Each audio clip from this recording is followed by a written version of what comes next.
Good evening and welcome to the Eifler Theater. This is the Holy Trinity Clifton Center Theater. We are the first to use this building after a very large renovation, and we are so excited to be here. We're just having to be really careful because we know any marks we leave behind are going to be blamed on us, and we have no alibi. But we thank you for being here, and we're so thrilled to be in this beautiful building. Real quick, we just want to tell you, on behalf of the staff and the students, that we are excited that you're here to see this show. They've been working on it for about 8 weeks, and it's just going to be a real treat for you. We had a great opening night last night. Phones, please silence them or turn them off so that they're not a distraction through the show. You cannot take pictures during the show, please. We have a photographer that's taken a lot of great pictures and video that will be available to you. The restrooms, if you go out this exit door, they are to your left or right downstairs and then to the far end of that building. Please do not use this door during the show. There are some restrooms in the very back of the room, just one for each gender in the back, so you could use those during the show if it's an emergency to have to do that. But otherwise, please don't use this side door until the intermission, which you will know because all the house lights will come up. After the show, if you want to meet the actors, they are going to come back out after they get their mics off and meet you along the front of the skirt of the stage here. So just stay in the room and you can meet with them here at that time. Concessions will be offered during the intermission down in the basement on your way to the restrooms. It's $1 per item. We have just a small bottle of water and some popcorn. We ask that you do not bring those bottles or popcorn back into the theater, but discard your trash before you come in. Let's see what else. I think that's about everything I need to tell you. So thanks so much for being here and enjoy Pride and Prejudice.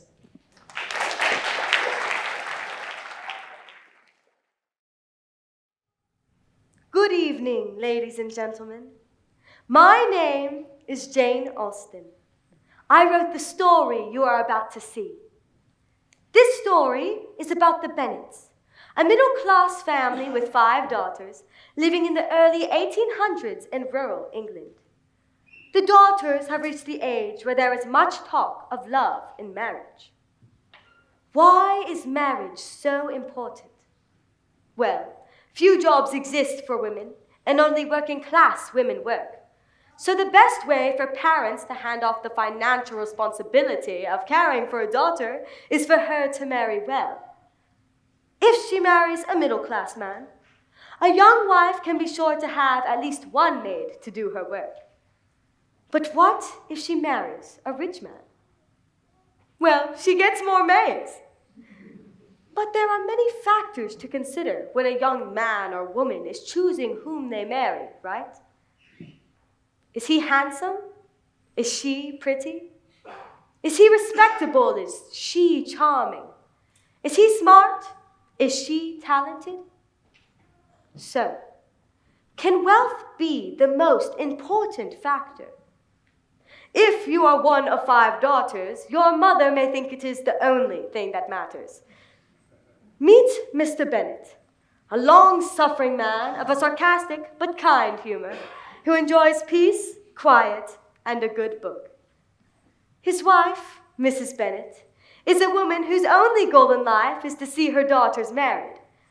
Her favorite activities are visiting and gossiping. Mr. and Mrs. Bennett have 5 daughters.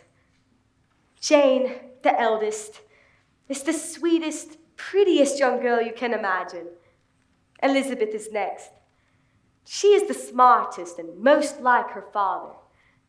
Mary, no, she is not as beautiful as her sisters, so she has decided to study and think great thoughts. Unfortunately, she doesn't have much of a capacity for that. Kitty follows her youngest sister, Lydia, in flirting and chasing after young soldiers. Lydia is an incurable flirt who loves nothing more than to dance with a man in uniform. As our story begins, Mrs. Bennett has just heard a lovely piece of gossip. A young, rich, and very eligible bachelor has just moved into the neighborhood. Why is there so much excitement? Well, of course, because it is a truth universally acknowledged that a single man in possession of a good fortune must be in want of a wife.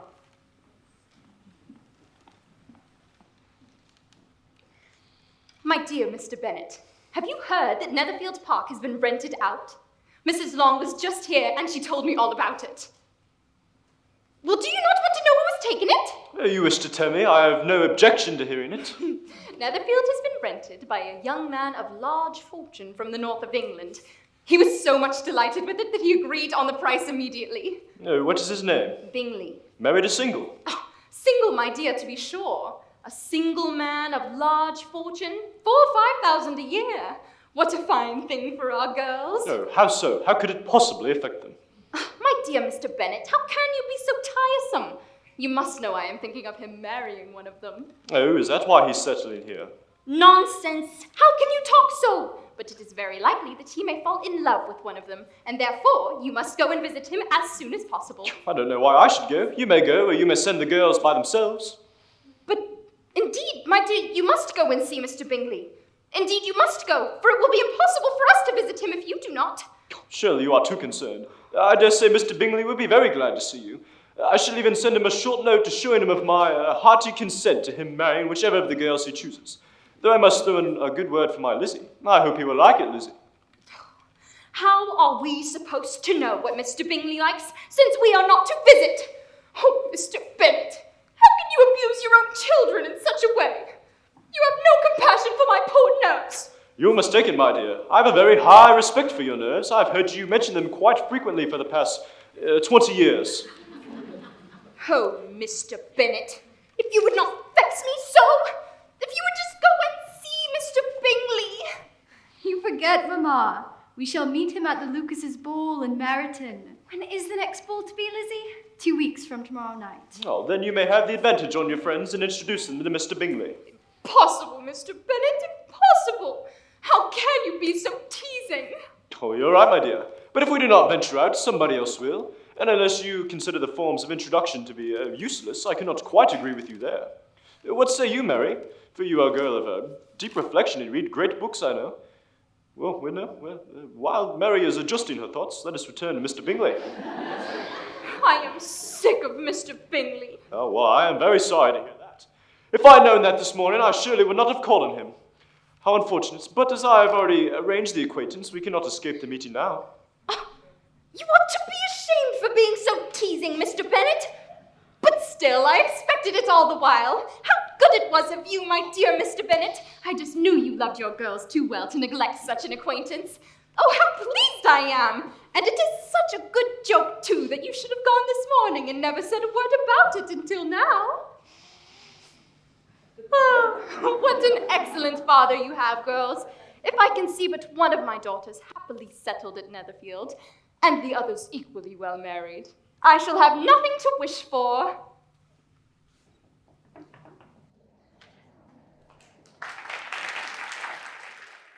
Welcome. I'm so glad you could make it. This is my wife, Lady Lucas, and our daughters, Charlotte and Mariah. Welcome, Mr. Bingley. Thank you, and may I introduce my sisters, Miss Caroline Bingley, Mrs. Hurst, and my good friend, Mr. Darcy. You are all most welcome. The music is about to begin, if you would like to join in.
introduction taking place behind me is very important.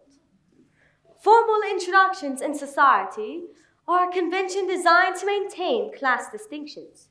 If you are introduced by an acquaintance of yours to an acquaintance of theirs, you can be reasonably assured they're the proper type of person with which to associate.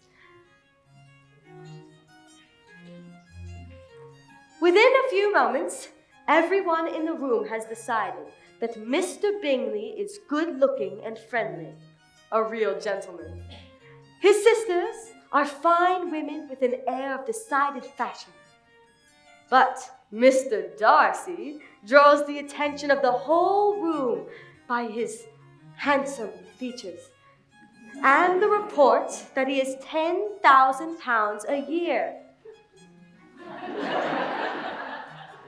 A very good fortune. So he must want a wife, right? However, as the evening wears on, Mr. Darcy is discovered to be proud and above being pleased. What a contrast between him and his friend.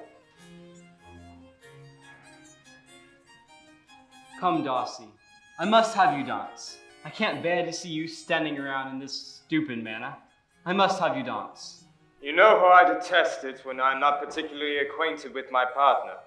Both your sisters are occupied, and there is not another woman in the room who it would not be a punishment for me to dance with. I would not be so fastidious as you are, for a kingdom. Upon my honor, I have never met with so many pleasant girls in my life, and several of them you see uncommonly pretty.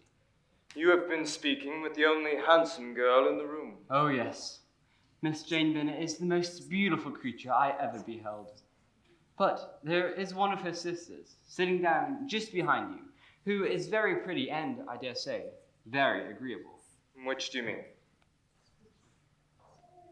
She is tolerable, but not handsome enough to tempt me. You had much better return to your partner and enjoy her smiles, for you are wasting your time with me.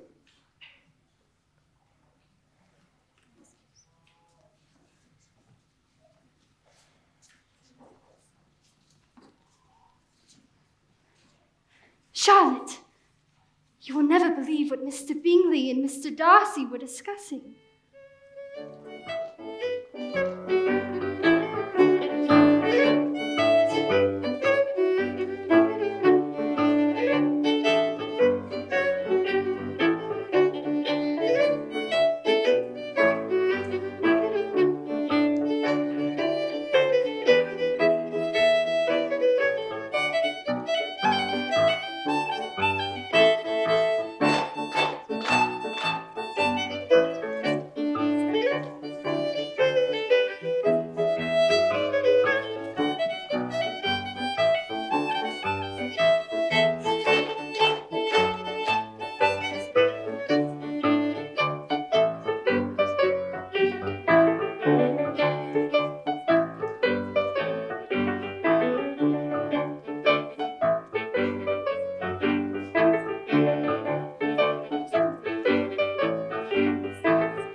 Such a lovely party, Lady Lucas. What wasn't my Jane beautiful? And such attention from Mr. Bingley. Oh, Mama. To dance 2 dances with you, Jane. I was quite delighted with him. He's so excessively handsome, and his sisters are charming women. But that Mr. Darcy, Mamma, the way he slighted Lizzie. He is a disagreeable, horrid man, not at all worth pleasing. He fancies himself so very great. His pride does not offend me as much as pride often does, because he is so very fine a young man. He has a right to be proud. That is very true, and I could easily forgive his pride if he had not, with his insults, hurt mine. Pride is a very common failing, I believe. By all that I have ever read, I am convinced that it is very common indeed. Vanity and pride are different things, though the words are often used synonymously. A person may be proud without being vain. Pride relates more to our opinion of ourselves. Vanity to what we would have others think of us. But to declare my Elizabeth not handsome enough to dance with, I quite detest the man. I would not ever dance with him if I were you. I believe I may safely promise you never to dance with him. I'm so pleased for Jane and Bingley. I am concerned that Jane is being too guarded with her emotions.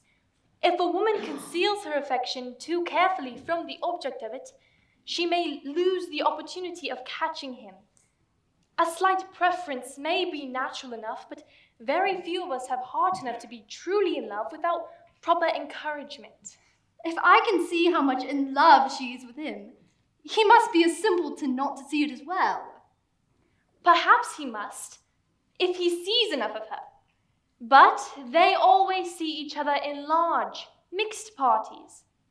Jane should make the most of every half hour in which she can command Mr. Bingley's attention. Then, once she has secured him, there will be more leisure for falling in love as she chooses. But these are not Jane's feelings. She's not trying to entrap a rich husband. She's not sure yet how deeply she feels about him. She doesn't know him well enough to understand his character. Well, I wish Jane success with all of my heart, but indeed, happiness in marriage is entirely a matter of chance. It is better to know as little as possible of the defects of the person with whom you are to pass your life. You make me laugh, Charlotte, but your philosophy is not sound. You would never act in such a way yourself. Oh, Mr. Collins, I think Elizabeth is in the sitting room, and I'm sure she would love to hear that. But what about Miss Jane Bennet? Jane has gone to Netherfield to visit Miss Bingley, so Elizabeth can have nothing better to do than listen to you, Lizzie. Well, I would love to hear it. Who is Mr. Collins? He is our cousin, who, when my father dies, will inherit this property and force us all to move out because we have no brothers. Mr. Collins proposes to fix the problem by proposing to one of us. Lizzie! I suppose we should go and rescue her. If we must.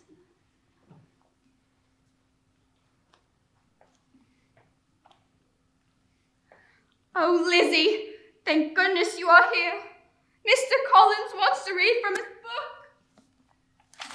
Fordyce sermons. And I really have to go. I must go. Charlotte, this is Mr. Collins, our cousin. Mr. Collins, this is Miss Lucas, our dear friend. It is such a pleasure to make the acquaintance of any dear friend, of my dearest cousin. It is so nice to meet you as well. Now, if you lovely ladies would really desire to hear from this wonderful book, I have often observed how little interest young ladies show in books of a serious nature, though written solely for their benefit. It amazes me, I confess, for there could be nothing so advantageous to their instruction. But I see that you ladies show a great interest in improving your souls for the further enhancement of your beauty, which is already so clear. Now, if I may begin with the topic of purity. Elizabeth, Such good news. Oh, hello, Mr. Collins. Charlotte. Mamma, what are you talking about? We have a letter from Jane at Netherfield. She says her cold is worse this morning than last night, and Caroline will not hear of her returning home until she is better. How could you have sent her on the horse instead of the carriage when you knew it was going to rain? I know. Wasn't it brilliant? I just knew she would get a cold and have to stay there. Mamma. It isn't as if she'll die. People do not die of little trifling colds. As long as she stays there, it will all be very well. Very well, then. I'm going to see her. You can't have the carriage. Your father needs it. Then I'll walk. Such a long distance. I admire the activity of your benevolence. But every impulse of feeling should be guided by reason, and in my opinion, exertion should always be in proportion to what is required. I shall go as far as Meryton with you. Charlotte, Mary, do you care to join us? With all the mud, you will not be fit to be seen when you get there. I shall be very fit to see Jane, which is all I want.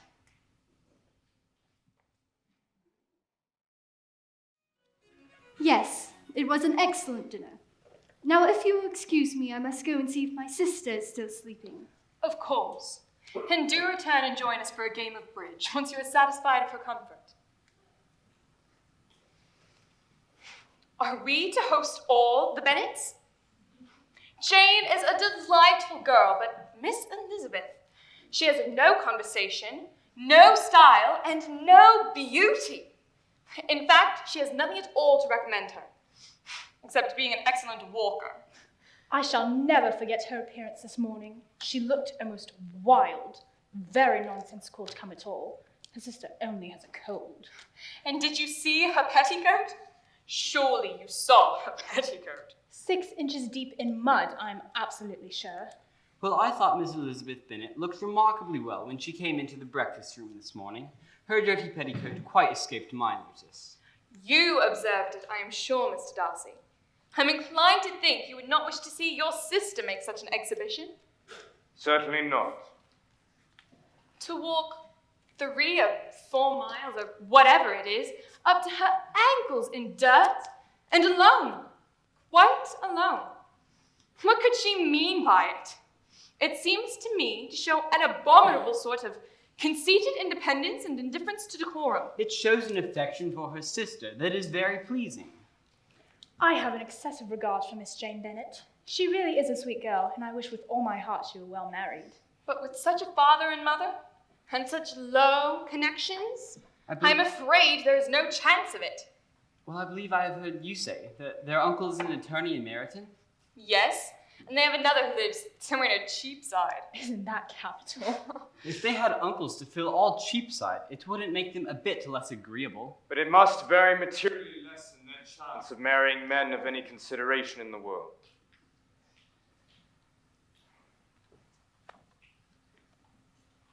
Miss Elizabeth, how's your dear sister this evening? Better, I hope? Sadly not. She's rather worse, and I'm afraid I cannot leave her for long.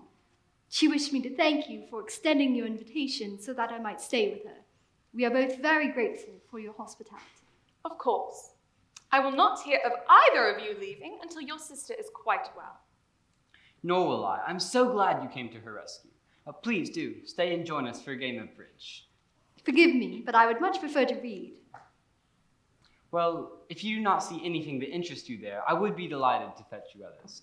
I only wish my collection were larger for your benefit and my own credit. These will do quite nicely, thank you. To whom are you writing, Mr. Darcy? To my sister. Oh, Georgiana, how delighted she will be to receive a letter. Pray tell her that I long to see her. You write uncommonly fast. You are mistaken, I write rather slowly. Well, I'm afraid you do not like your pen. Let me mend it for you. I mend pens remarkably well. Thank you, but I always mend my own. Well, do tell your sister that I am delighted to hear of her improvement on behalf. And pray tell her I am in raptures over her little design for a table. And I think it far superior to Miss Grantley's. Will you give me leave to defer your raptures till I write again? At present, I have not enough room to do them justice. It is of no consequence. I shall see her in January. It is amazing to me how young ladies can be so very accomplished, as they all are, I am sure. They all paint tables, cover screens, and net purses. I scarcely know anyone who cannot do all this, and I have never heard a young lady spoken of without being informed that she was very accomplished. The word is applied to many a woman who deserves it not. I cannot boast of knowing more than half a dozen ladies who are really accomplished. Nor I am sure. Then you must include a great deal in your idea of an accomplished woman. Yes, I do. Of course. An accomplished woman must have a thorough understanding of music, singing, drawing, dancing, and the modern languages. And besides all this, she must possess a certain something in her air, her manner of walking, her tone of voice, or the word would be but half deserved. All this she must possess, and to this she must add something more substantial, and the improvement of her mind by extensive reading. I'm no longer surprised at your knowing only 6 accomplished women. I rather wonder now at your knowing any. I never saw a woman with such capacity, taste, application, and elegance as you describe united. I must disagree entirely. To be sure, I know many ladies so accomplished. By the by, Charles, are you really, seriously considering having a dance at Netherfield? I would advise you, before you decide on it, to consult the wishes of the present party. I am much mistaken if there are not some among us to whom a ball would be rather a punishment than a pleasure. It would be much more rational if conversation, instead of dancing, were made the order of the day. Much more rational, my dear Caroline. But then it would not be near so much like a ball. Miss Elizabeth, let me persuade you to take a turn about the room. It is very refreshing. Mr. Darcy, would you care to join us? No, because you have gotten up to walk about, either because you have secret affairs to discuss, and I would be in your way, or because you are conscious that your figures appear to best advantage whilst walking, and I may much better admire you from here. How shocking. How can we punish him for such a speech? Tease him? Laugh at him? You know him so well, you must know how it is to be done. I do assure you, I do not yet know him well enough to learn that. Can we tease calmness of manner or presence of mind? No, no. Mr. Darcy is not to be laughed at. Not to be laughed at? That is an uncommon advantage. It would be a great loss for me to have many such acquaintances, as I dearly love to laugh. Miss Bingley has given me more credit than I deserve. The wisest of men may be rendered ridiculous by a person whose first object in life is a joke. I hope I never ridicule what is wise and good. However, nonsense and inconsistencies do amuse me, and I laugh at them whenever I can. But I suppose that these are precisely what you are without? That is not possible for anyone. But I do try to avoid those weaknesses which expose one to ridicule.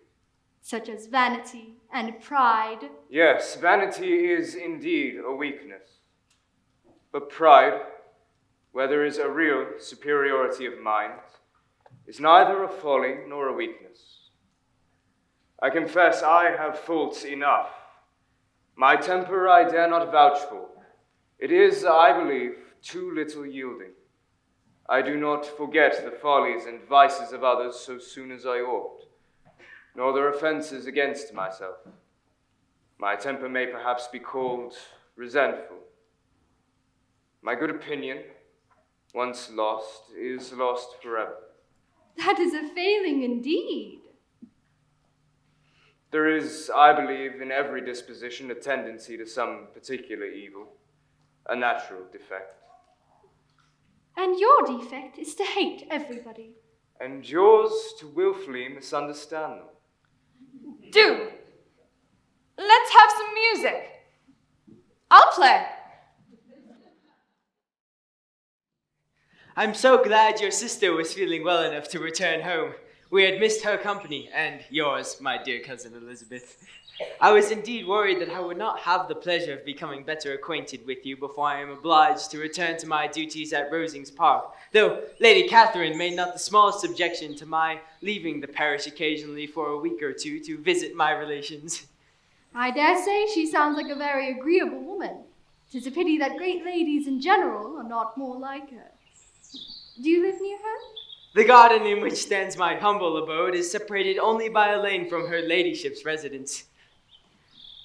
And I think you said she was a widow. Has she any family? She has one daughter, a charming young lady indeed. Lady Catherine herself says that in point of true beauty, she is far superior to the handsomest of her sex, because there is that in her features which marks the young lady of distinguished birth. I have often observed to Lady Catherine that it seems she had been born to be a duchess, and that the most elevated rank, instead of giving her consequence, would be adorned by her. You may imagine that I am happy on every occasion to offer those little delicate compliments which are always acceptable to ladies. It is happy for you that you possess the talent of flattering with such delicacy. May I ask whether these pleasing attentions come from the impulse of the moment, or are the result of previous study? Mostly by the impulse.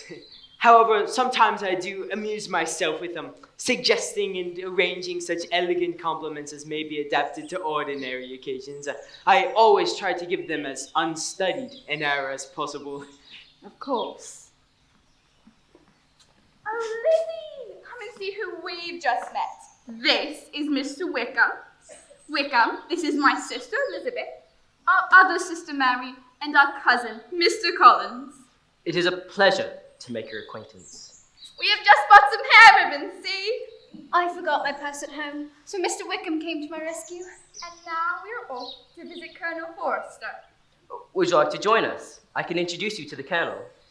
If you ladies would like to join this party, I would be most happy to escort you. I think that I would rather visit with my aunt, Mrs. Phillips. Oh, Mr. Collins! Would you please be so kind as to escort Mary to our aunt's house? I'm sure she would be so pleased to meet you. Well, I'll join you in a little while. I have a few errands to complete first. Well, if it would please you, Miss Elizabeth, I would be more than happy to do so. For your sake.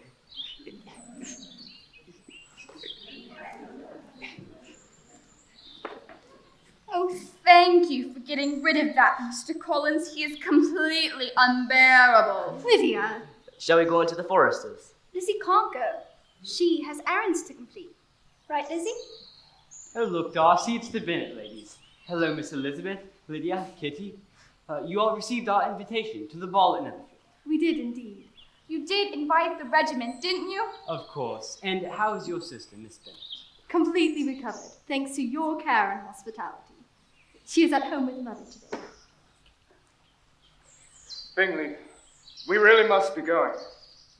Oh, well, if we must, it was so nice seeing all of you. Please, give my best to your mother and father and to Miss Bennett. Of course. Would you ladies mind running ahead to the Foresters? I just remembered I have a letter to post my mother. I'll be along shortly. All right, if you must. But come as soon as ever you can. Come along, Kitty. Have fun with your errands, Lizzie. You cannot help but have noticed the look that passed between Mr. Darcy and myself. Are you much acquainted with him? As much as I ever wish to be. I spent 4 days in the same house with him, and I find him very disagreeable. He is not at all liked here. Everybody is disgusted with his pride. I cannot pretend to be sorry. The world is often blinded by his fortune and consequence, and sees him only as he chooses to be seen. I hope your visit will not be affected by his being in the neighborhood. Oh, no. It is not for me to be driven away by Mr. Darcy. If he wishes to avoid seeing me, he must go. For we are not on friendly terms, and it always gives me pain to meet him. His father, the late Mr. Darcy, was one of the best men who ever breathed, and the truest friend I ever had. And this Mr. Darcy grieves me to the soul. His behavior to myself has been scandalous, but I wish, for his father's sake, that I could forgive him. I'm very sorry you had to meet him in such an unexpected way. I do not regret coming to town, however, because I need to be around people. I have been a disappointed man. My spirit will not bear solitude. A military life is not what I was intended for. The church ought to have been my profession. I should at this time have been in possession of a most valuable living, had it pleased the gentleman of which we were speaking just now. Indeed. Yes. The late Mr. Darcy, in his will, made me curate of the parish on his property. I cannot do justice to his kindness. He was my godfather and excessively attached to me. But when the position opened up, it was given to someone else. But how could that be? How could the will be disregarded? There was such an informality in the terms as to give me no hope from a court. A man of honor could not have doubted the intention, but the young Mr. Darcy chose to doubt it, and to assert that I had forfeited all claim to it by extravagance or imprudence. I cannot accuse myself of having really done anything to deserve such treatment, but the fact is that we are very different sort of men, and he hates me. This is quite shocking. He deserves to be publicly disgraced. He must be, but it shall not be by me. So I can forget his father, I can never defy or expose him. Not thought Mr. Darcy so bad as this, though I've never liked him. I'd always thought him to despise his fellow human creatures in general, but not to descend to such malicious revenge and inhumanity. To treat in such a manner the godson, the friend, the favourite of his father. We were born in the same parish, and we grew up together. My father gave up his profession to be of use to the late Mr. Darcy, and devoted all his time to the care of Pemberley, the Darcy family estate. He was Mr. Darcy's most intimate, confidential friend. It's very strange. I should think that the pride of this Mr. Darcy had not made him just to you. You should have been too proud to be dishonest. Almost all his actions may be traced to pride, but we're none of us consistent, and in his behavior toward me there were stronger impulses even than pride. Can his pride ever have done him good? He has a brotherly pride, which makes him a very careful and kind guardian of his sister, and you hear him spoken of as the most attentive of brothers. What sort of girl is this Miss Darcy? I wish I could call her amiable, but she is too much like her brother, very proud. As a child, she was affectionate and very fond of me, but she is nothing to me now. Georgiana is a handsome girl, and I understand highly accomplished. I see I have distressed you with all this serious conversation. Let us talk of something more pleasant. Your cousin, Mr. Collins, seems an interesting sort. Yes, I suppose you could call him interesting. His conversation is rather tedious. He speaks incessantly of his patroness, a Lady Catherine de Bourgh. Ah, you know, of course, Lady Catherine de Bourgh and Lady Anne Darcy were sisters. Consequently, she is Mr. Darcy's aunt. Indeed, I did not know that. Her daughter will have a very large fortune, and it is believed that she and Mr. Darcy will one day marry and join the estates. Poor Mr. Bourgh, to be wed to such an unpleasant man. Actually, I believe them very well suited to each other. I must hurry along to meet your sister, so they shall come looking for me. It has been a pleasure. I hope to see you at the ball, Miss Bennet.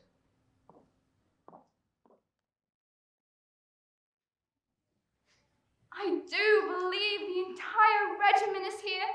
Don't they look marvelous? Oh, they do indeed, but they are not all here. Oh, yes, they are. No, they're not. Mr. Wickham is not here. Didn't you notice? I saw it as soon as I came in. Well, of course I noticed, but I was too polite to mention it. What a shame for Lizzie, though. She seemed quite taken with him. Of course, this room is not so large or so fine as Lady Catherine's, but it is an exquisite taste for its size. I do hope I shall have the pleasure for engaging you for at least 2 dances this evening. Of course. Now, if you will excuse me, I must find my friend, Charlotte. Of course. Charlotte, have you seen Mr. Wickham? He told me he would be here. I have not, but I heard from your sisters that he is not with the regiment this evening. Miss Bennett, may I have the pleasure of this next dance?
I'm so glad Mr. Bingley decided to host the ball. Yes.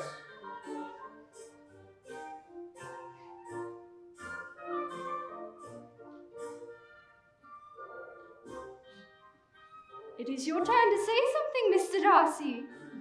You may make a remark about the size of the room or the number of couples.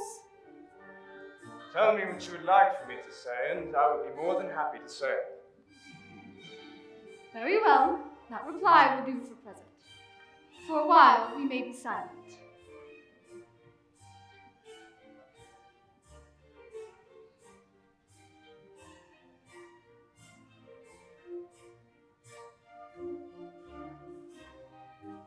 Do you talk as a rule while you are dancing? Sometimes. One must speak a little, you know. It would look odd to be silent for an entire dance. And yet for some, the less conversation, the more pleasurable the dance. Is it your own feelings you consult in the present case, or you think that you are gratifying mine? Both. I have always seen a great similarity in the turn of our minds. We are each unsocial and unwilling to speak, unless we expect to say something that will amaze the whole room and be handed down to posterity like a proverb. This is not an accurate description of your own character, surely. How near it is to mine, I cannot pretend to say.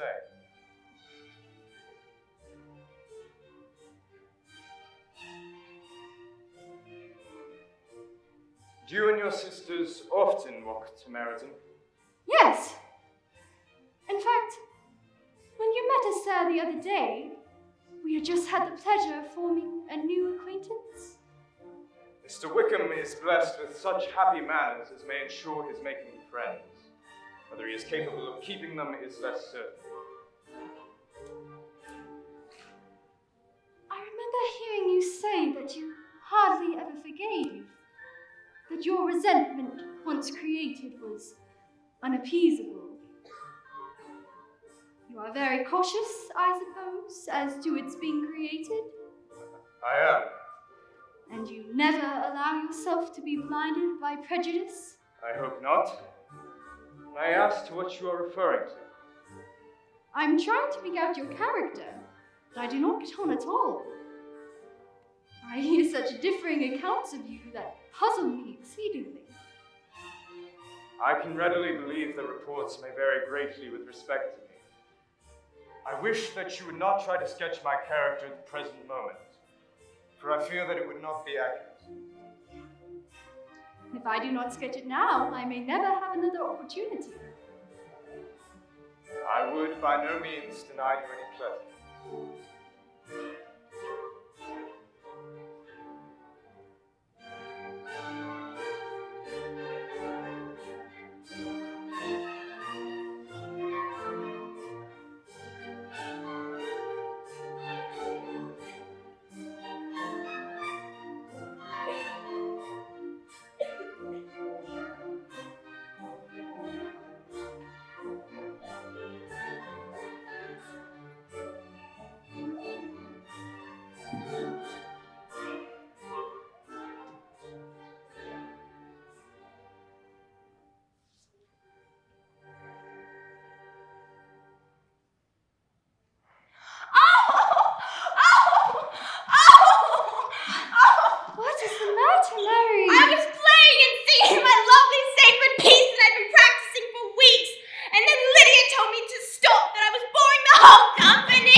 charming young man, and so rich and living but 3 miles from us.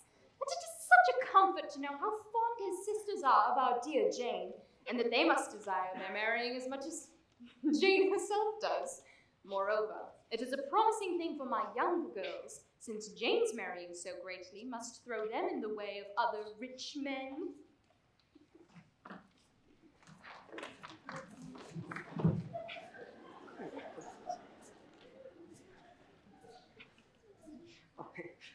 Mr. Darcy.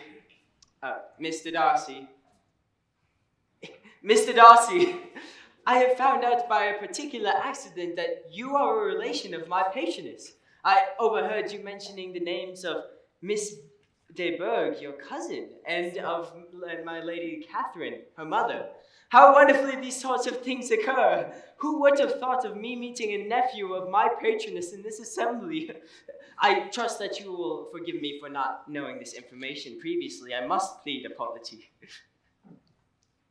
I do so hope your Charlotte can one day make such a match as our Jane. Think of it, 5,000 a year.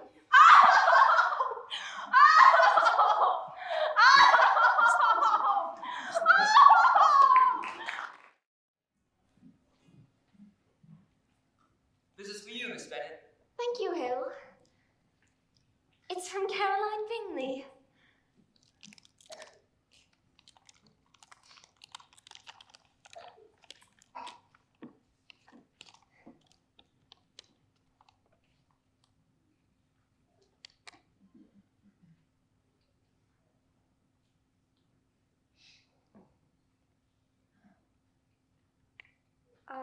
The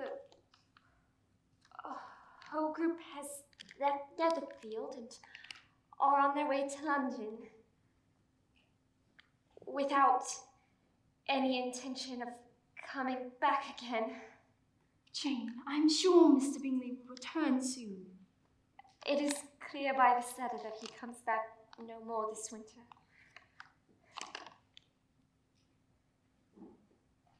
It is only evident that Miss Bingley does not intend for him to come back. Why do you think so? It must be his own doing. This is the passage that particularly hurts me. Miss Bingley writes, I do not know whether I have ever mentioned this to you, but my brother greatly admires Miss Georgiana Darcy, and there are many circumstances favoring this attachment. I believe their engagement will be inevitable. Clearly, Miss Bingley neither expects nor wishes me to be her sister, and is perfectly convinced of her brother's indifference. Can there be any other reason for her telling me this? Yes, there can. Miss Bingley sees that her brother is in love with you and wants him to marry Miss Georgiana Darcy. She has sent him to town to keep him away from you. Caroline is incapable of willfully deceiving anyone, and I hope in this case she is only deceiving herself. Jane, you never see a fault in anybody. All the world are good and agreeable in your eyes. I never heard you speak ill of a human being in your life. Uncle and Aunt Phillips are going to London for the next few months. You should go with them. No, Lizzie, I couldn't. I couldn't impose myself on them like that. Besides, what if I should run into the Bingleys while I was there? How dreadful that would be. Oh, Lizzie, you're terrible. You ought to be ashamed of yourself. I'll go talk to Father about it.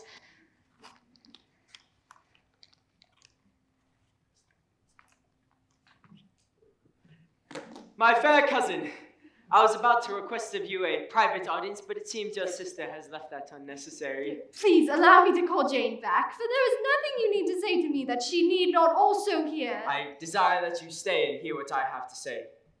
Believe me, Miss Elizabeth, that your modesty, so far from doing you any disservice, rather adds to your other perfections. You can hardly doubt the purport of my discourse. However, your natural delicacy may lead you to dissemble. My intentions have been too obvious to be mistaken. Almost as soon as I entered the house, I singled you out as the companion of my future life. But before I am run away by my feelings on the subject, perhaps it would be advisable to list my reasons for marrying. My reasons are, firstly, that I think it right for every clergyman to set the example of matrimony in his parish. Secondly, that I believe you will add greatly to my happiness. And thirdly, which I ought to have mentioned first, that it is the particular advice of the very noble lady whom I have the honor of calling patroness. It was but the very Saturday night before I left Hunsford, as she said to me, "Mr. Collins, you must marry. Choose gentlewoman, and let her be an active, useful sort of person. This is my advice."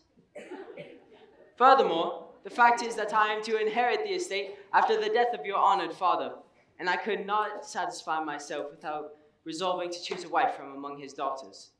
This has been my motive, my fair cousin, and now let me assure you of the violence of my affection.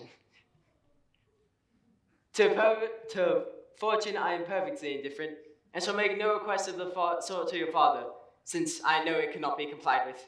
And you may have my honor that no ungenerous reproach shall ever pass my lips when we are married. You are too hasty, sir. You forget that I have made no answer. Let me do so without further loss of time. Accept my thanks for the compliment you are paying me. I am very sensible of the honor of your proposals, but I must decline. I have learned that it is usual with young ladies to reject the addresses of the man whom they secretly mean to accept when he first applies for their favor. I am therefore by no means discouraged by what you have just said, and shall hope to lead you to the altar ere long. Sir, I assure you I am perfectly serious in my refusal.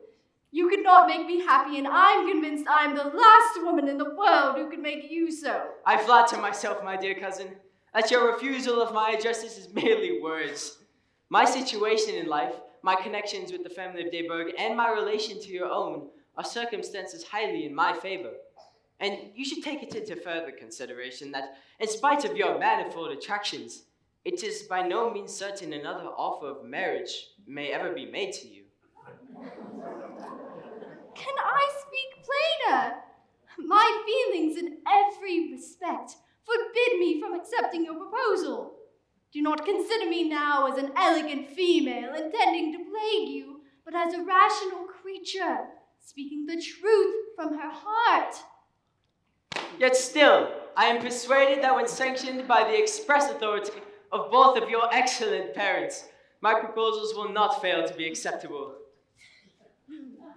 My dear Mr. Collins, Lizzie shall be brought to reason. She is a foolish, headstrong girl and does not know what is best for her, but I shall make her know it. Madame, if she really is headstrong and foolish, I do not know whether she will be a very desirable wife for a man in my situation. Sir, you misunderstand me. Lizzie is only headstrong in matters such as these. In everything else, she's as good-natured a girl as ever lived. I shall speak directly with Mr. Bennet, and we shall very soon settle it with her, I am sure. Mr. Bennet! My dear Mr. Bennet, you must make Lizzie marry Mr. Collins, for she vows she will not have him, and if you do not make haste, he may not have her. And what am I to do about it? It seems rather hopeless. Tell her you insist she marry him. She must, or I shall never speak to her again. An unfortunate alternative is before you, my dear. From this day forward, you must be a stranger to one of your parents. If you do not marry Mr. Collins, your mother will never see you again. And I shall never see you again if you do.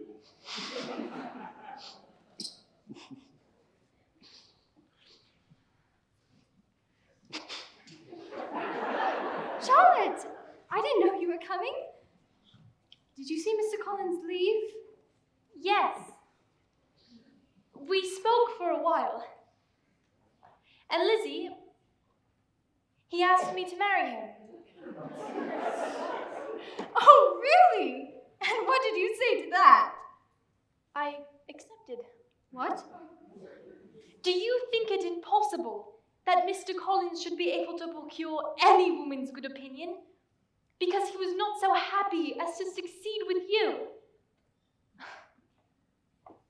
I am not romantic, you know. I never was. I ask only for a comfortable home, and considering Mr. Collins' character, connection, and situation in life, I am convinced that my chance of happiness with him is as fair as most people can boast upon entering the marriage state. Well, Lizzie, say something. I wish you every happiness, Charlotte.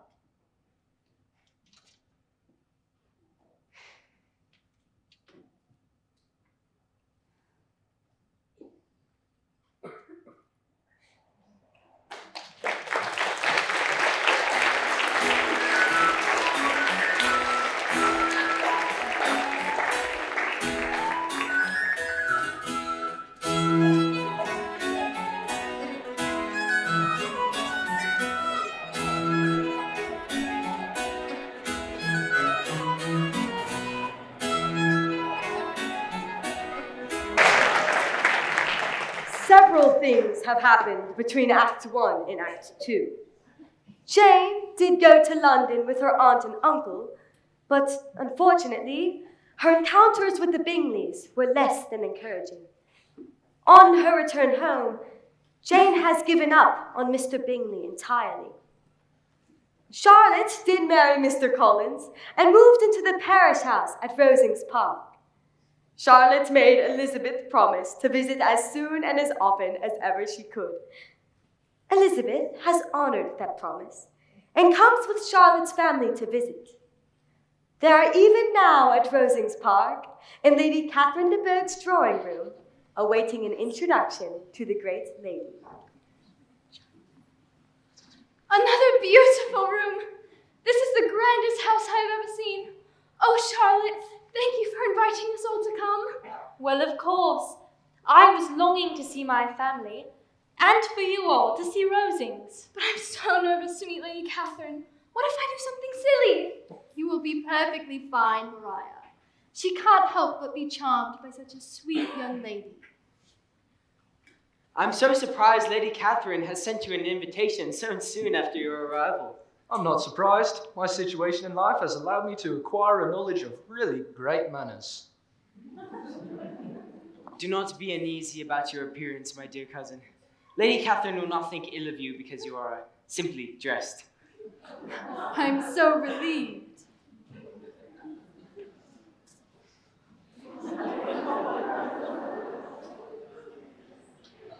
Lady Catherine, may I introduce my mother, Lady Lucas, my father, Sir William Lucas, my sister Mariah, and my dear friend. And my dear cousin. Yes, dear. Miss Elizabeth Bennet.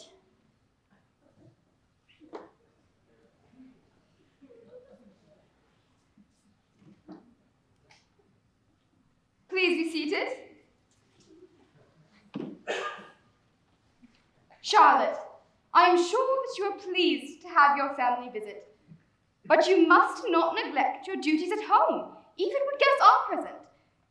The pea vines that you planted on the west side of the house really should be moved to the south?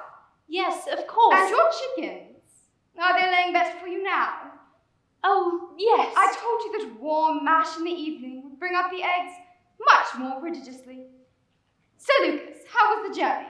Very tolerable. You took the route that I recommended. Naturally, I insisted that they... And Lady Lucas, you aware? No trouble from the long journey? Oh yes, I'm very Good. well. Now, Miss Elizabeth, Mr. Collins has told me a great deal about you.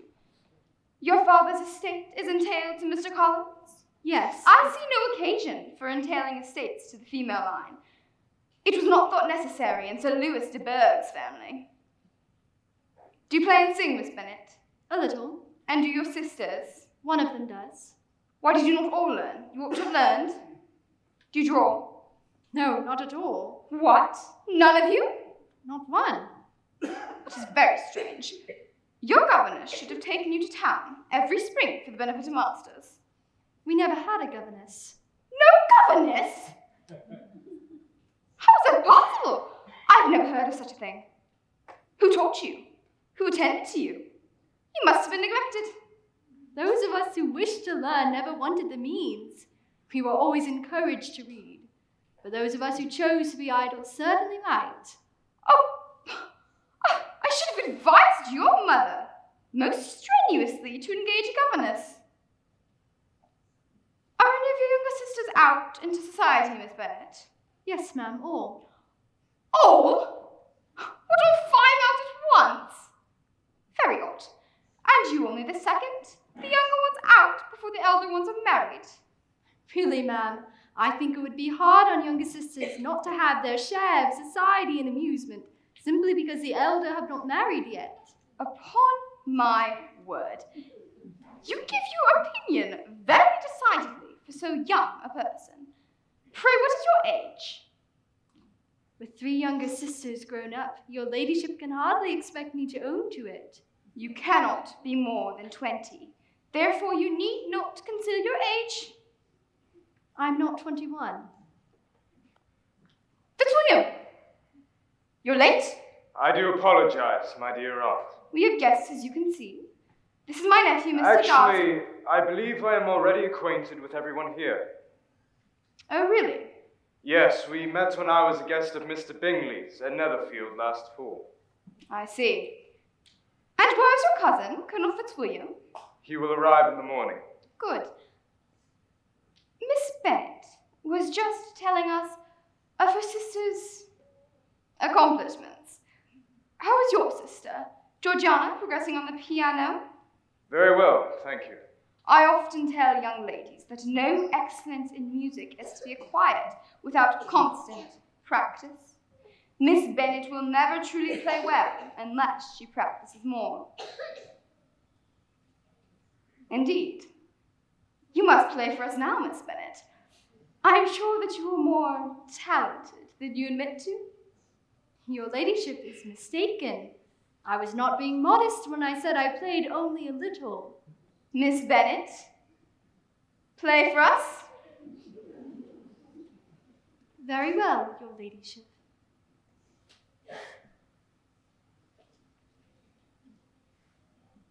Mr. Collins, I have had the plans drawn up for the improvement of the west wing of your home. If you and Charlotte will follow me into the library, I shall show you the plans. By all means, Lady Catherine. And, dear, you look pale. You should go to bed now. And may I give my thanks Charlotte! again? Coming, Lady Catherine.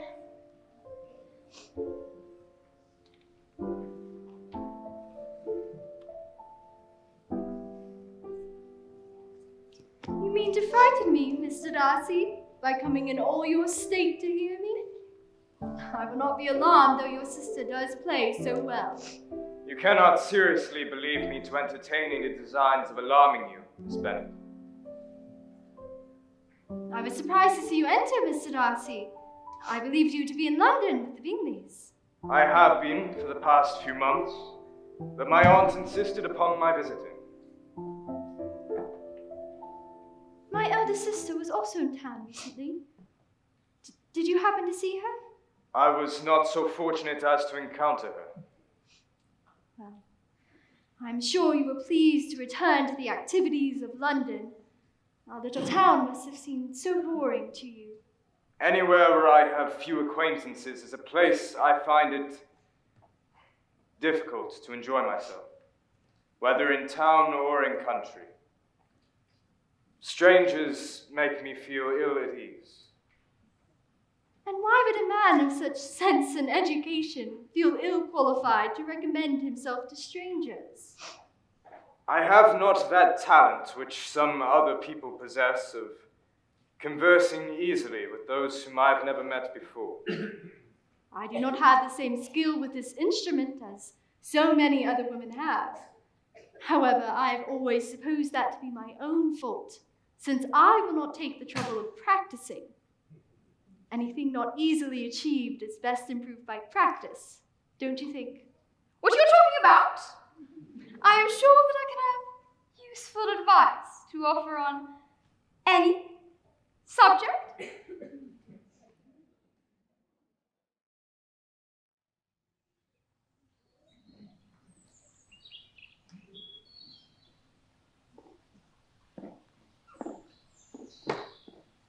Miss Elizabeth, may I introduce Colonel Fitzwilliam, Mr. Darcy's cousin. How do you do? Very well, thank you. Well, I'd love to stay and chat, but I promised Lady Lucas I would take her into town this morning, so I really must be leaving. Pleasure meeting you. And you as well. Miss Elizabeth. I don't wish to interrupt your reading. Please do. I enjoy conversation. The interruption is not an unwelcome one. Charlotte told me that you and Mr. Darcy plan to leave for London on Saturday. Yes, if Darcy does not again put off her departure. I do not wish to be too long away from my charge. Mrs. Darcy, her brother and I guardianship of her. I've heard it spoken of very highly by some ladies of my acquaintance, Miss Bingley and Mrs. Hurst. Do you know them? A little. The brother is a great friend to Mr. Darcy. Ah, yes. Mr. Darcy is uncommonly kind to Mr. Bingley. From something Darcy told me, I have reason to think Bingley is very much indebted to him.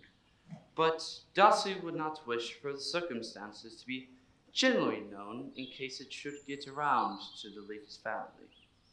You may depend on my not mentioning it.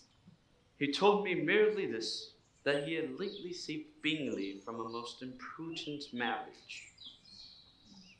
Did Mr. Darcy give you reason for this interference? There were some very strong objections against the lady. And who was he to judge? Who gave him the right to decide how his friend should be happy? Indeed, I do not know all the particulars. Of course. It is not fair to condemn him as we do not know the whole story. Of course. Do you wish to take the lane around the lake? Yes.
Mr. Darcy!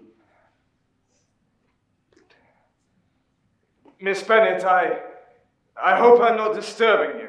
Not at all. Do sit.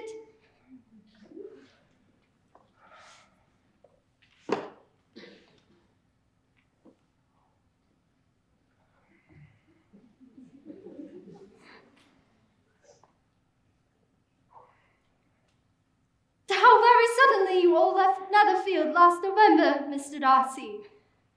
I believe I have understood Mr. Bingley has little intention of ever returning. I've never heard him say so, but I should not be surprised if he were to give it up entirely.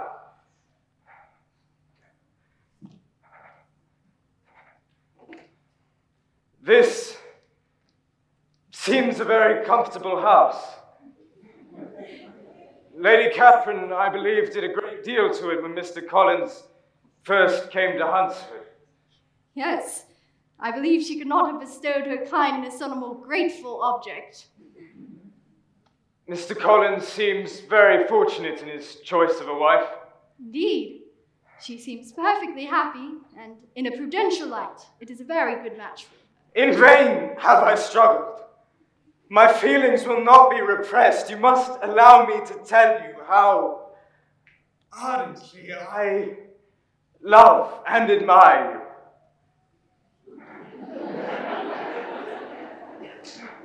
I have been desperately in love with you for some time, but I tried to control my feelings, knowing that a connection with a person of your social situation and a man of my standing would not be acceptable.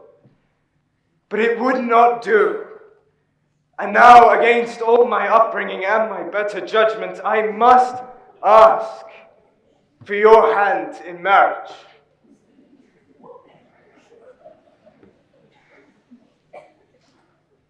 If I could feel gratitude, I would now thank you. But I cannot. I have never desired your good opinion, and you have bestowed it most unwillingly. I am sorry to have occasioned pain to anyone. It was unconsciously done.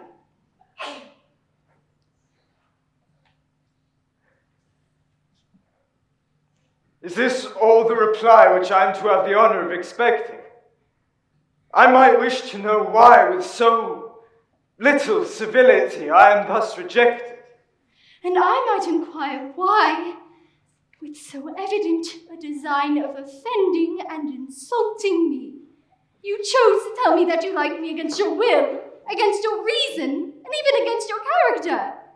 Is this not some excuse for incivility if I was uncivil?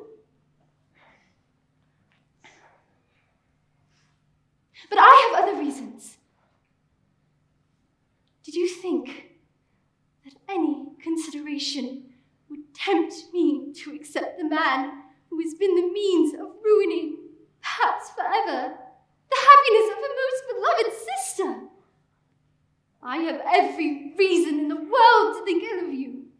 You cannot deny that you have been the principal, if not the only means of dividing them from each other. Can you deny it? I have no wish of denying I did everything in my power to separate my friend from your sister, and that I rejoiced in the success. Towards him I have been kinder than towards myself. Also, your character was unfolded to me by Mr. Wickham. On that subject, what can you have to say? You take an eager interest in that gentleman's concerns. Who that knows of his misfortunes can help but feel an interest in him? His misfortunes? Oh yes, his misfortunes have been great indeed. You have reduced him to his present state of poverty. You have withheld the advantages which you know to have been designed for him. You have done all this.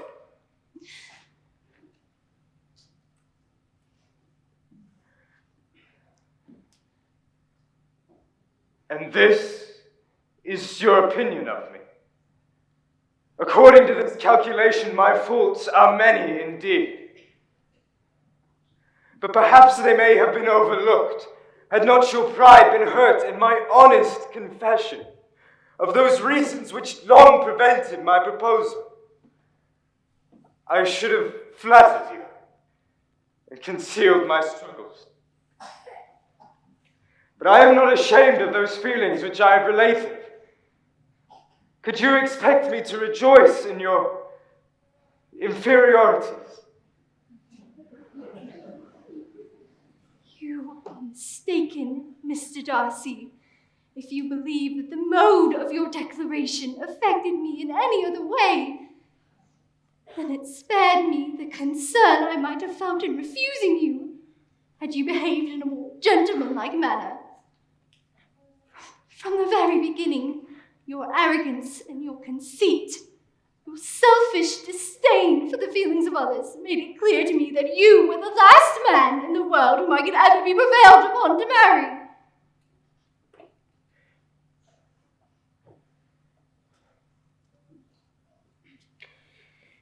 You have said quite enough, madam. I perfectly comprehend your feelings. Please accept my best wishes for your health and happiness.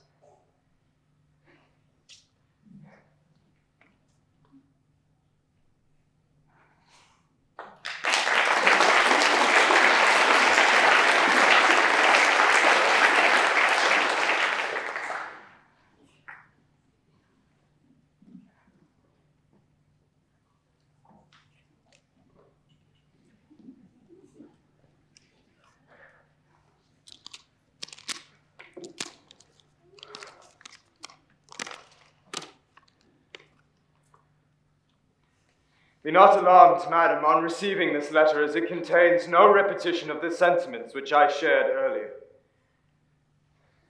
You must pardon me for writing at all, but my character required that this be written and read. 2 offences you have laid at my charge. The first, that I detached Mr. Bingley and your sister, without any regards for the feelings of either of them. And the other, that I had ruined the prospects of Mr. Wickham. From the severity of the blame you so liberally bestowed, I hope to be blameless when I have given my account. I had not long been at Netherfield when I saw that Bingley preferred your sister to any other young woman in that country, and soon there was a general expectation of their marriage. I observed the behavior of both carefully, and while I saw that my friend was in love beyond what I had ever seen in him, I did not see a meaningful reciprocation of affections from her. It seems that I may have been in error. Indeed, you have. If it be so, your resentment was not unreasonable. But there were other causes of concern. There was the total want of propriety, so frequently displayed by your mother, your 3 sisters, and even at times your father, which deemed this a most unhappy match.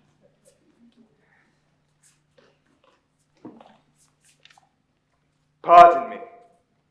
It pains me to offend you. Upon his return to London, I convinced Bingley of the preventions against their marriage, and that he had perhaps even deceived himself about Miss Bennet's sentiments. All this was done with the best of intentions. With respect to Mr. Wickham, I can only lay before you the verifiable truth. George Wickham, my father's godson, was cared for as a son. My father was exceedingly fond of him, and hopes that the church would be his profession. I eventually began to see through to Mr. Wickham's true motives and character, but my father held the highest opinion of him, and left provision for Mr. Wickham in his will. But once my father died, Wickham refused the offer of a church living that my father had provided for him, and instead demanded £3,000, which he said that he would use to study law. I did not believe him, but I gave him the money, and believed that our connection was over. After 3 years, he came back, requesting that I now also give him what my father had originally promised, having had bad luck in law. Naturally, I refused his request, and he left, full of resentment. Last year, he tried once more to gain access to some of the family fortune, through my little sister, Georgiana. She had fond memories of him from when she was a little girl, and being still so young, was easily taken in by his charms, and readily sympathetic to his lies.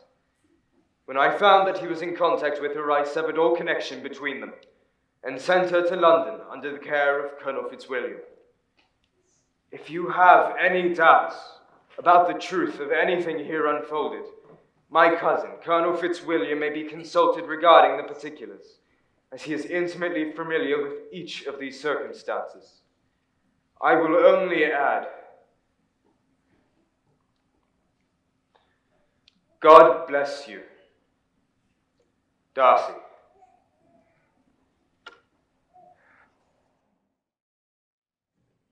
As Elizabeth has a lot to think about, I'll fill you in on the next few months. Elizabeth goes home and has many long conversations with dear Jane. On reflection, Elizabeth regrets her confidence in Wickham and begins to think that perhaps her prejudice against Mr. Darcy is based entirely on misunderstanding and lies. Against Elizabeth's and her father's better judgment, Kitty and Lydia are sent to Brighton with friends by their mother to catch themselves an officer. With all these frustrations, Elizabeth feels the need to get away. Her aunt, Mrs. Gardiner, proposes just the thing: a tour of the great houses of the nearby area. To Elizabeth's discomfort, the list of houses includes Pemberley, Mr. Darcy's estate. On the grounds of this impressive residence, of which she could have been mistress had she accepted his proposal, we now find Elizabeth and her aunt.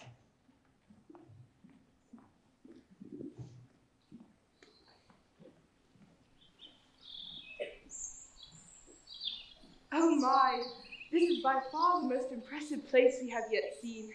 The grounds seem to go on forever. Yes, it is very beautiful.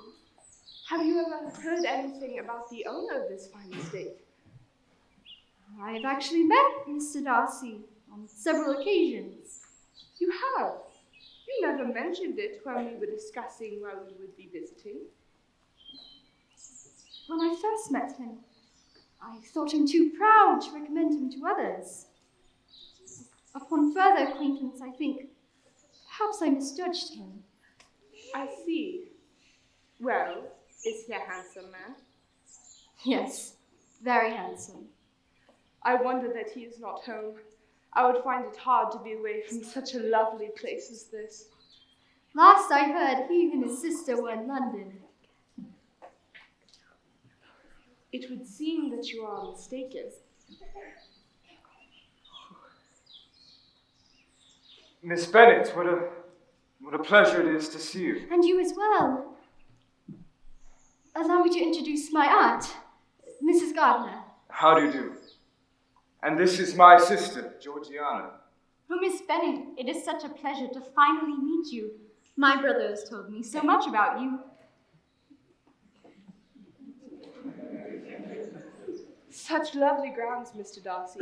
We especially enjoyed the view of the swans on the lake. Well, we must give you a tour of the inside of the house as well.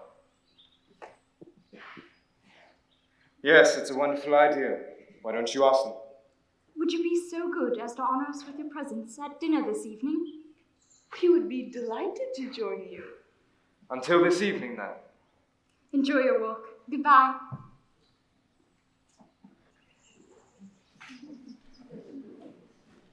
I hope it was all right to accept the invitation. They were so gracious and genuinely friendly. Yes, I think it will be a very pleasant evening. I'm very much looking forward to it. I can see that.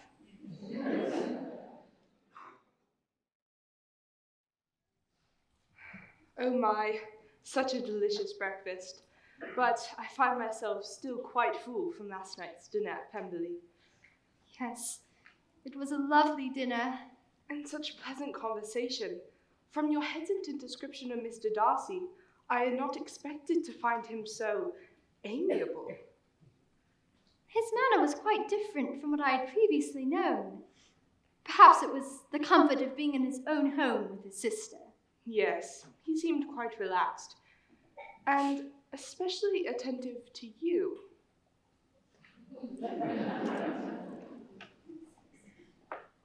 As we seem to have exhausted this topic, shall we take our walk now? Some letters from Miss Bennet. Thank you. From Jane. I haven't heard from her in over a week. Well, in that case, I shall leave you to your letters and take my walk alone. You can tell me all the news when I return.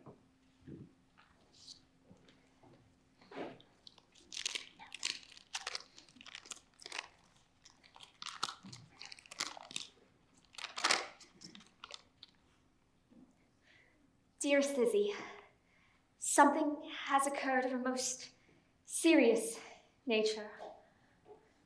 First, be assured that we are all well, except possibly dear Lydia. Colonel Forrester sent us a letter from Brighton last night telling us that Lydia has run away to Scotland with, to our great surprise, Wickham.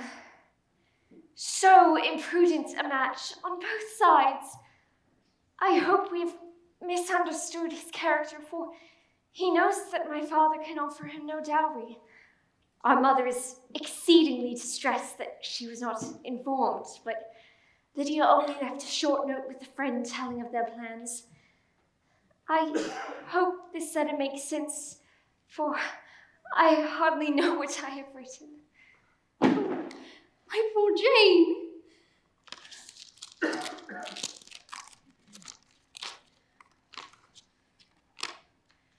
Dearest Lizzie,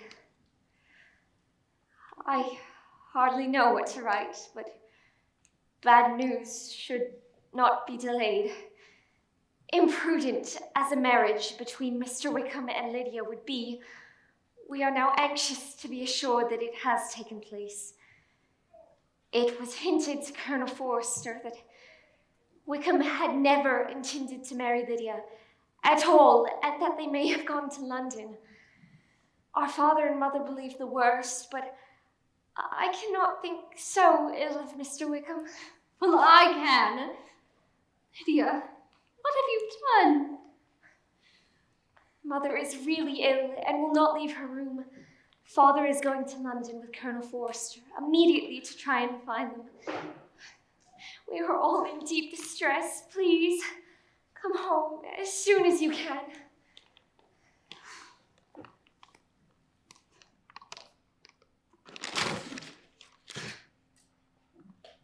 Good heavens, what has happened?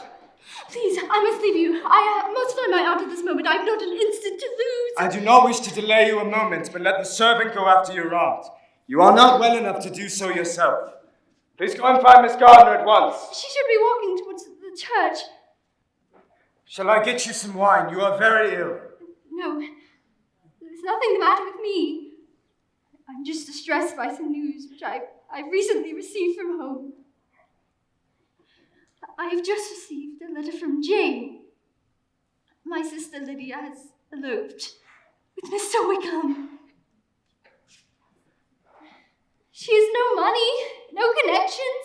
You know him too well to doubt the rest. I might have prevented this if I'd revealed some part of what I knew of Wickham to my own family.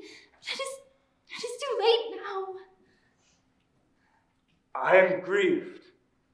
Shocked, but is it certain, absolutely certain? They left Brighton on Saturday and were traced to London. And what has been attempted to recover her? My father has gone to London. I know full well that nothing can be done. How is such a man to be persuaded into such a disadvantageous marriage? How I wish I had said what I ought. Wretched mistake. Would to heaven that anything could be either said or done upon my part to offer consolation in such distress. But I will not torment you with vain wishes.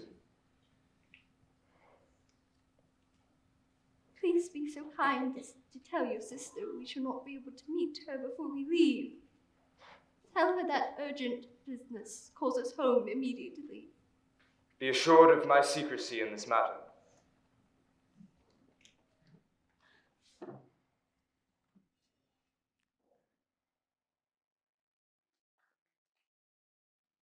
Oh, girls, today is the day that your dear sister returns home. Mrs. Lydia Wickham, doesn't that sound marvelous? I do so wish we could have been at the wedding, only your father insisted on it happening in London, without even letting us know. How thoughtless Lydia, to have distressed everyone so. Yes, but it all worked out so well. You and Aunt Gardner were so prompt to arrive, and Uncle Gardner moving so quickly to help Father in London, and then locating the young couple so quickly, and Wickham agreeing to marry. Why? What do you mean? Why would Wickham agree to marry Lydia? Well, Father must have offered him. Jane, you know full well that we have nothing to offer him. Perhaps he is not as undeserving as we thought him. There are two things I very much wish to know.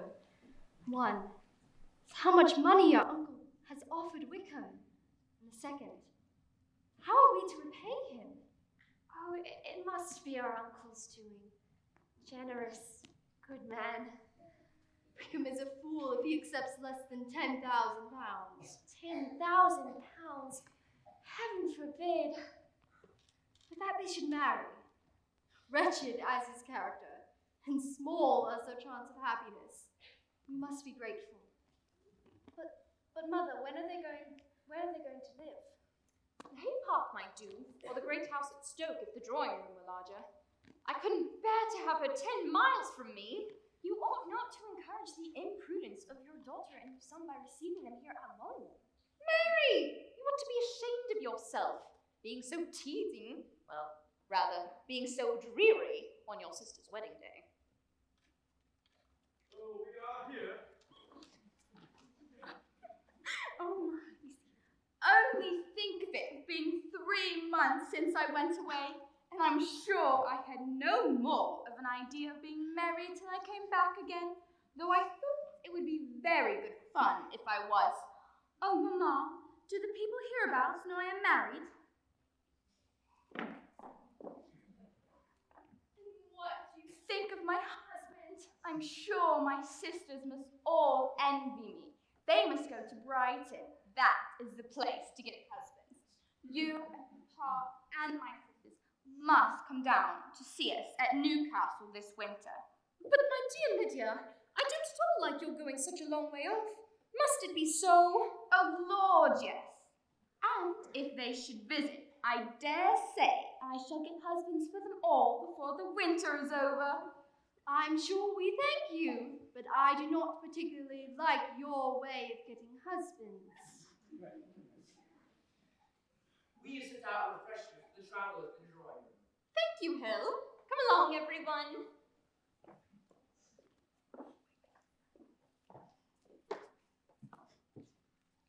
Papa was so tired by the time we were to be married that your Mr. Darcy almost had to give us away. Wouldn't that have been funny?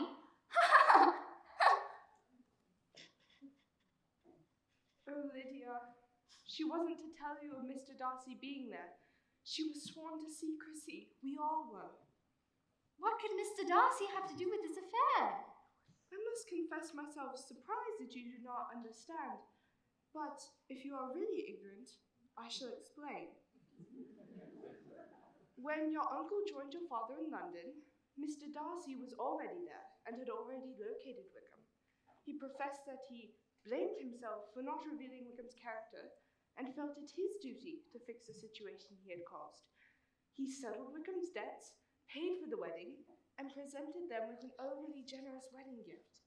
Nothing was to be done that he did not do himself, though I am sure your uncle would most readily have settled the whole thing himself. Why would Mr. Darcy do all this? Forgive me if I am presuming, for he hardly ever mentioned your name. But surely, you see, he was not doing this for Lydia. I think I'll join the others now. Don't be angry with me, dear Lizzie, but I must take this opportunity to say that I like him very much.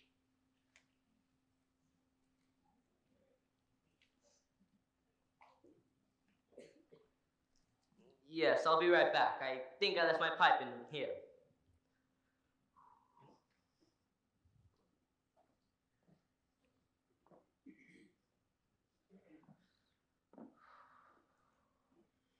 Looking for some air? I didn't see you there, my dear sister, am I interrupting your solitude? You are, but it does not follow that the interruption is unwelcome. I find from your Aunt Gardner that you have actually seen Pemberley. And did you see Mr. Darcy while you were there? We did. He introduced us to his sister. I like her very much. I hope she turns out well. She seems likely to, given that her brother takes such good care of her. And did you pass by the parsonage I was meant to have at Crimpton? We did indeed. However, I did hear you once declared your resolution of never taking holy orders, which surprised me. You did. Well, that was not completely without foundation. You remember, of course, what I said when we first talked of it? Do not let us quarrel about the past. In the future, I hope we shall always be of one mind, dear brother.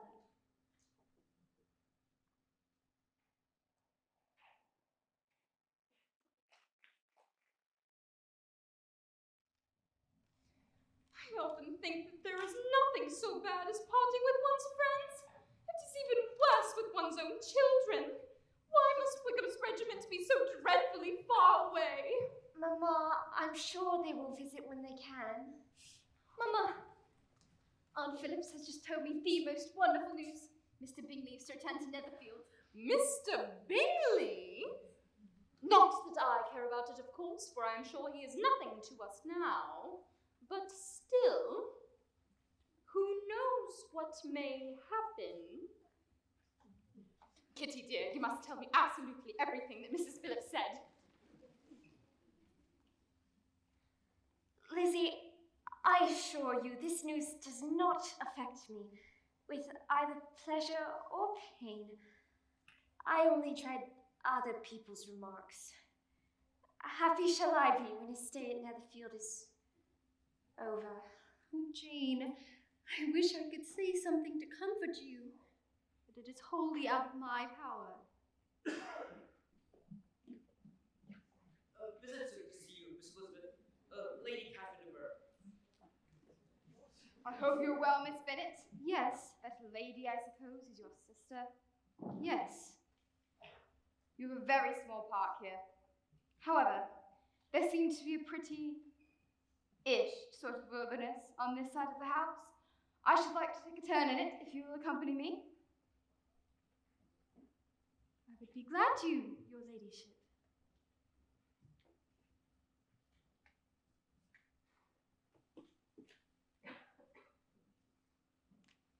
You can be at no loss, Miss Bennet, to understand the reason for my journey here. Your own conscience must tell you why I have come. Indeed, madam, you are mistaken. I'm not at all able to account for the honor of seeing you here. Miss Bennet, I am not to be trifled with. I am celebrated for my sincerity and frankness, and I shall be so now. I received an alarming report about your family 2 days ago.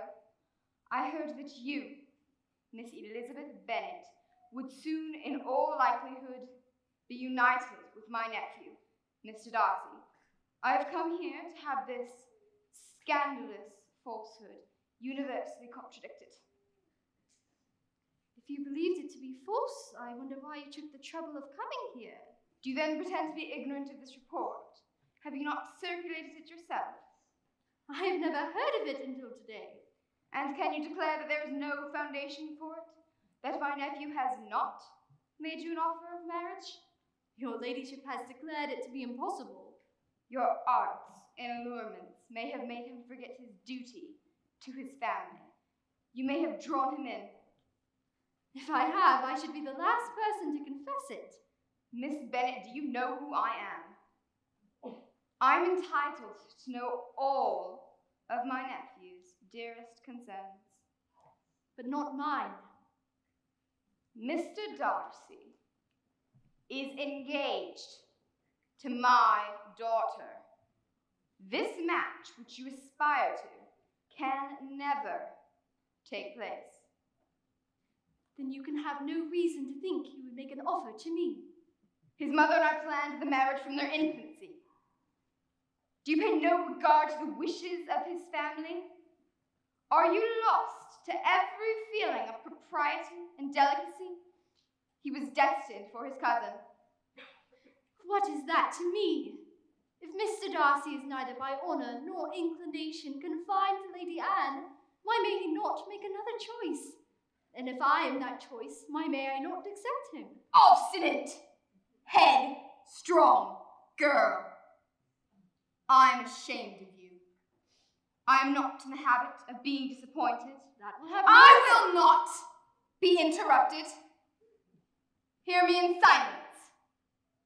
My nephew is meant for my daughter.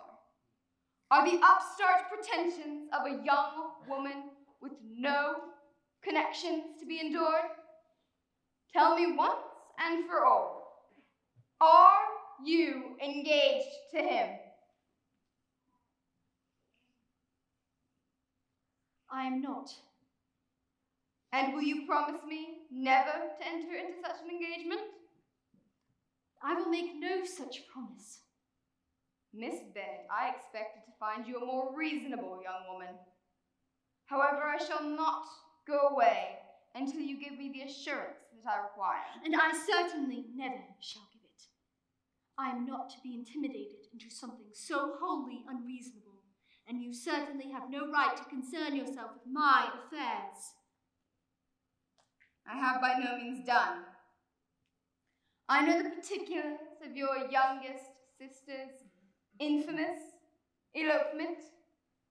I know that the young man's marrying her was a patched up business at the expense of your father and uncles. Is this girl to be my nephew's sister? Are the shades of Pemberley to be thus polluted?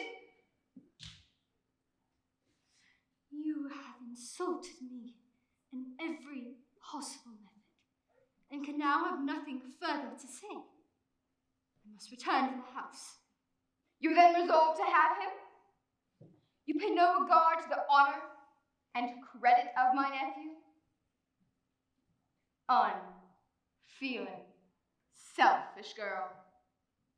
Do you not consider that a connection with you must disgrace him in the eyes of everybody? You are determined to ruin him.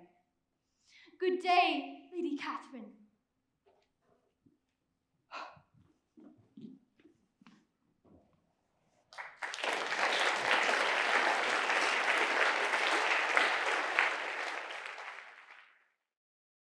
I wonder if you were so surprised by Mr. Bingley's visit yesterday.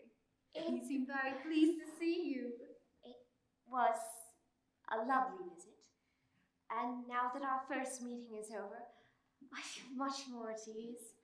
We may speak only as indifferent acquaintances. Oh, yes, indifferent indeed. Oh, Jane, take care. My dear Lizzie, you cannot think me so weak as to still be in danger now.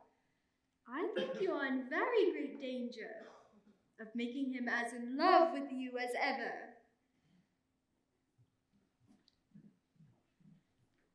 Mr. Bingley and Mr. Darcy have come to call. Please show them in.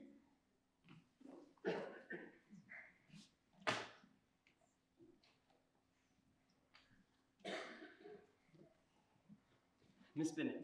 Oh, Miss Elizabeth. You are both looking remarkably well today.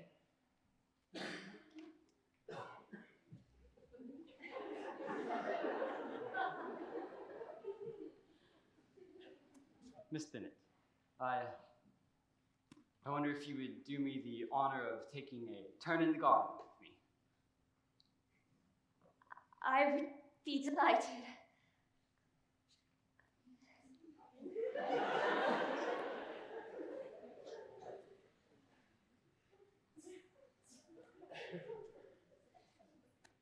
Elizabeth, Mr. Darcy, I can no longer help thanking you for your unexpected kindness to my poor sister. I've been anxious to tell you how grateful I am. Lydia's thoughtlessness betrayed your involvement. I should thank you again and again in the name of my family. if you must thank me, let it be for yourself alone. Your family owes me nothing. I thought only of you. You are too generous to trifle with me. If your feelings for me are still what they were last April, I beg you, tell me so at once. My wishes and affections are unchanged, but a word from you will silence me on this subject forever. My feelings have undergone so great a change. I'm ashamed I once rejected you, and of the things I said. What did you say of me then that I did not deserve? I was unpardonable. I hope we have both, since then, improved in civility. But I might never have, had it not been for you, dearest, loveliest Elizabeth. What do I not owe to you? You taught me a hard lesson. By you, I was properly humbled. I came to you without a doubt of my reception. You showed me how insufficient were all my pretensions to please a woman worthy of being pleased. I'm almost afraid of asking you what you thought of me when we met at Pemberley. I felt only surprise.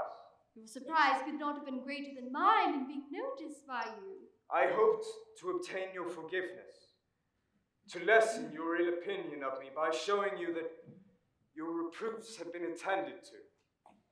How soon any other wishes introduced themselves, I can hardly tell. But I believe it was about half an hour after I had seen you. And I suppose you are also the reason Mr. Bingley has returned to Netherfield? I did confess to him that I may have been mistaken about your sister's sentiments.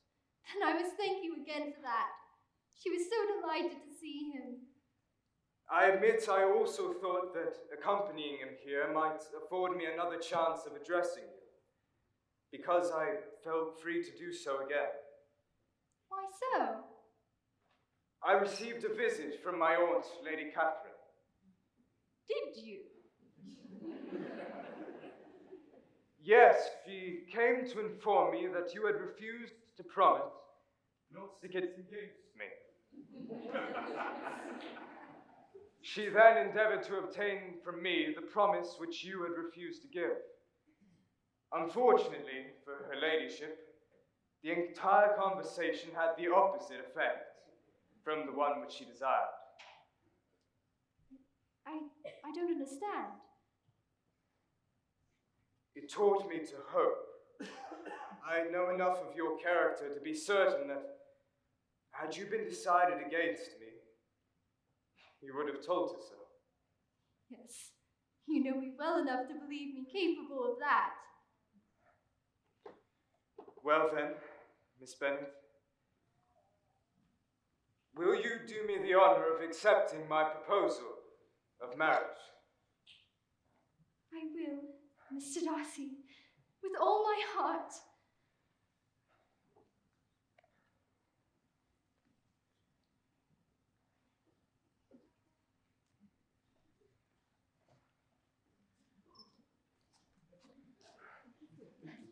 Elizabeth? May we congratulate you? You may congratulate us. Lizzie! I would like to introduce Mr. Darcy, my fiancé.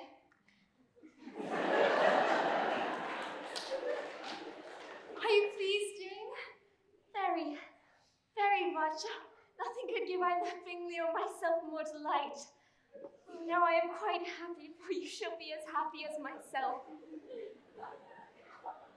Shall we go share the good news with the rest of the house? We shall.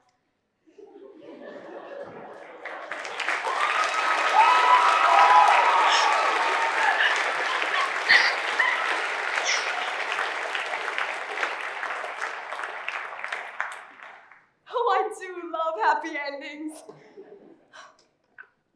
If everyone was presented with someone so perfectly suited to them, would anyone choose to be alone? A love that overcomes even the loftiest obstacles. certainly a steadfast affection worth praising. Which is exactly what Mrs. Bennett will be doing right about now. Oh, girls! And now, my work is done here. Good night.